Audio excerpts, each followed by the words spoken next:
Well, hello and welcome to another series here with us. Today we are in Oban, Scotland, and we are cruising with Hebrides Cruises. Yes, we've kindly been invited by Hebrides Cruises to spend 3 nights on board Lucy Mary. Now, we left yesterday and we drove halfway up from our house in West Wales, stayed overnight on a motorway services, and then headed all the way up past Loch Lomond here to Oban. If we'd done the drive in one go, it would have taken just over 8.5 hours, so we thought we'd have a little pit stop in between. Now, there was a little bit of traffic upon arriving in Oban, so it did take us around 20 minutes to find exactly where Hebrides Cruises do their luggage drop-off, because from 12 to 12:30 on the day of departure, you can drop off your luggage right outside the boat, and kindly one of the team will then take it on board so it's ready for you. There's a big flag on the North Pier that indicates where the bag drop-off is. Couldn't have been easier. It took all of 3 minutes. We have booked cruise parking with McQueen's, who are recommended by Hebrides Cruises, and they've got a secure car park just outside of Oban, so we arranged to park the car with them while we're on board.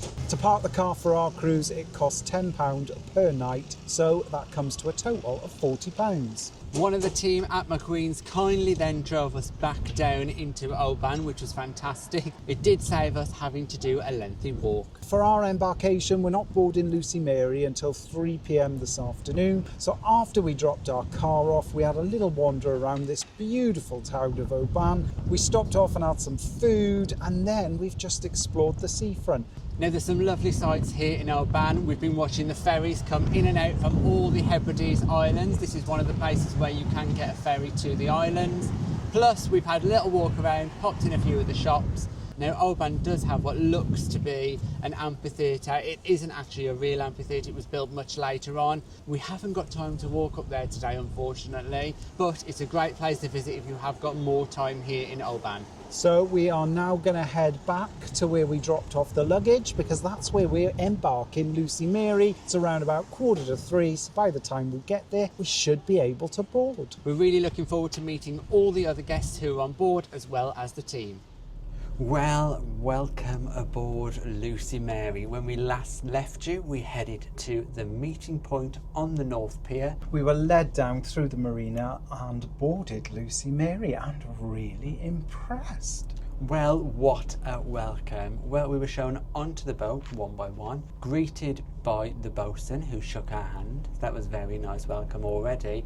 And then we were offered a glass of bubbles, canapes and scones with the biggest dollop of clotted cream. They were duck pate canapes and they were delicious. We all had to meet in the main lounge here on Lucy Mary. There is only one sort of communal area that doubles up as a bar, a lounge and a dining room. We were asked to sit in there while the captain introduced us to all of the members of crew, and then went through all of the safety information, very important, and then we had a little discussion about destinations and where we'd like to visit. Now, on board there are 5 members of the crew. There is the captain, the boatswain, the guide, the stew, and of course the most important person for us, the chef. Each one of those people were introduced by the captain and then had a few words to say. We were also then shown all the safety information that we needed whilst we were on board, including the 2 different life jackets that you wear. You wear one for tendering and one for emergencies. Then it was time to be shown individually by the stew our cabins, and we have got the most amazing cabin. Yes, we have the master cabin here on Lucy Mary. It is a really, really good size. The best part, that amazing walk-in wardrobe. We didn't expect that at all, and when we got to the cabin we were a bit like, where are our cases, where's our luggage? And then we realised there was a door that was hidden behind a mirror, opened it up, and wow, the biggest wardrobe we have ever had. So, first impressions so far, this ship is beautiful. We have had a really warm welcome. The cabin is fantastic. While we were in our cabin, we noticed that we were on the move. How quick was that? Incredible. So we were on our way to what the captain has said is a nice secluded destination, because it was a little bit choppy and the ship was rocking. Now, as we left Oban, we already started seeing some of the beautiful sights. Luckily for us, the weather had cleared up, so it meant we we had much calmer seas than I think we would have had if we would have sailed earlier on in the day. It did mean we had a good view of Mull. Yes, we sailed all the way past Mull and some of the other islands here in the Hebrides as we were heading to our next destination. Me and Dom headed up to the top deck where we could see all around the Inner Hebrides islands here. We were accompanied by the guide on board who pointed out some of the wildlife, some of the important areas to look at, and of course told us exactly where we were going. Yeah, some breathtaking views. It was quite an experience, but absolutely fantastic. After about an hour and a half being up on the top, we were feeling a little bit chilly, a little bit thirsty, so we made our way down to the lounge. Now here on Hebrides Cruises, tea and coffee is freely available, and also some snacks and some biscuits. We tried a couple of the Tunnocks wafers. They were very nice. Of course, I washed that down with a latte and Dom opted to go for a beer. If you fancy anything from the bar, it's all added to your onboard account, which you can pay when you disembark. Then once again we headed back up to the top deck, caught some more of those fantastic views while we're sailing into this secluded bay where we are now. There is a few small yachts here and that is about it. Now there seems to be a couple of little beaches as well which seem to be only accessible by tender. So we're back in the cabin now. We're going to get ready for dinner because that's going to be served at 7 o'clock. Really looking forward to our first evening on board Lucy Mary.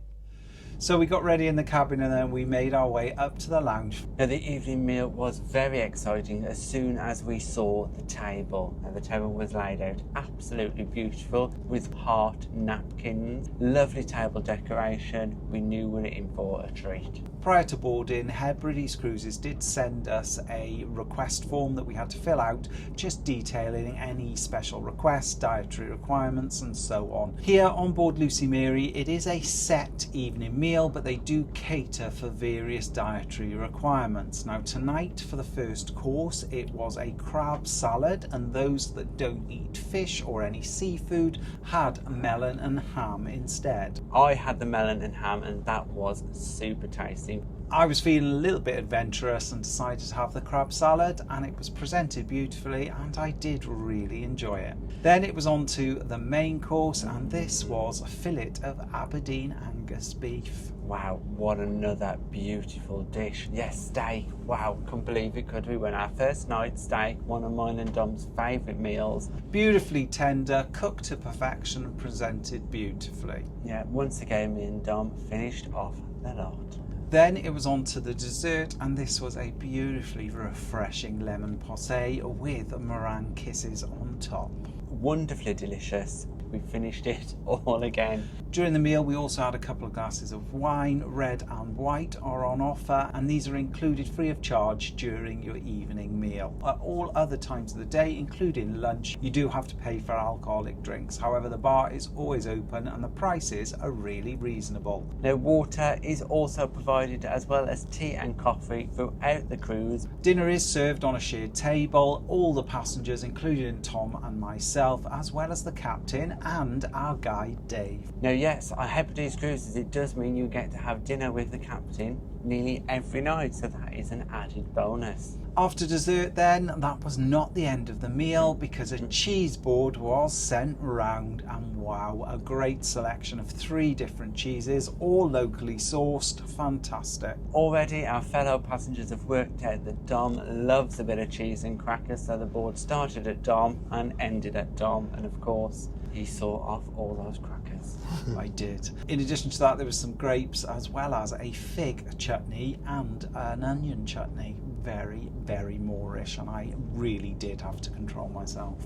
After dinner we were then invited down to the lounge area for coffees. So coffees and tea are served in the lounge area, where then the captain gave a presentation about what our planned route was for tomorrow and a review of what we'd been up to today. It's been great on board because there's no set itinerary, it's all done day to day. The captain is open to suggestions if you want to go to any particular places, if you want to see anything specific, and he'll try and navigate a route that satisfies all of those requirements for all guests on board. Now tomorrow a number of passengers wanted to see puffins, and the captain has kindly obliged, so we're going to visit the Isle of Lunga, which has got a really large puffin sanctuary. Now we've never seen puffins before in the wild, so we're really looking forward to this unique experience. Then in the afternoon, the captain told us that he has got another planned route. We will then be heading across the sea to Ulva. We'll see what the crossing is like there, because it has been a little bit bumpy at parts, but not too bad at all. We've coped very well. On Ulva, we are expected to land using the ship's tender. Now we can't wait to try that out.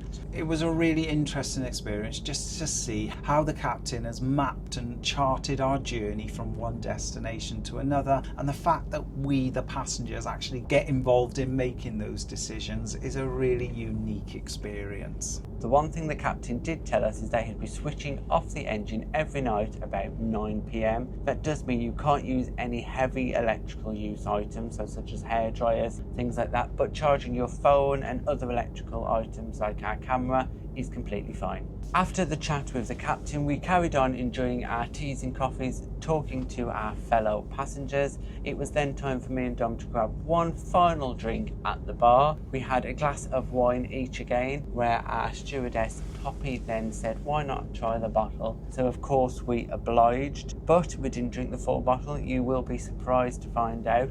We did sit there chatting away for quite a while, but we only managed half the bottle, so we will keep that for tomorrow. After chatting about the day with our fellow passengers, it was time to head down to bed. Now the bar does close at around about 10 p.m. About then we came back to our cabin and went straight to sleep because we've had a really busy day. And tomorrow breakfast is served at 8 o'clock promptly, so we're going to have to get up around about 7:30. We've got some really exciting things happening tomorrow, so make sure you tune into our next vlog to see what we get up to. We've had a fantastic first day on board Lucy Mary, and we cannot wait to share the rest of this journey and experience with you. Thanks for watching. If you'd like to support us in creating future content and receiving exclusive benefits, we're available on Patreon and through YouTube channel memberships. Thanks for watching. Bye bye.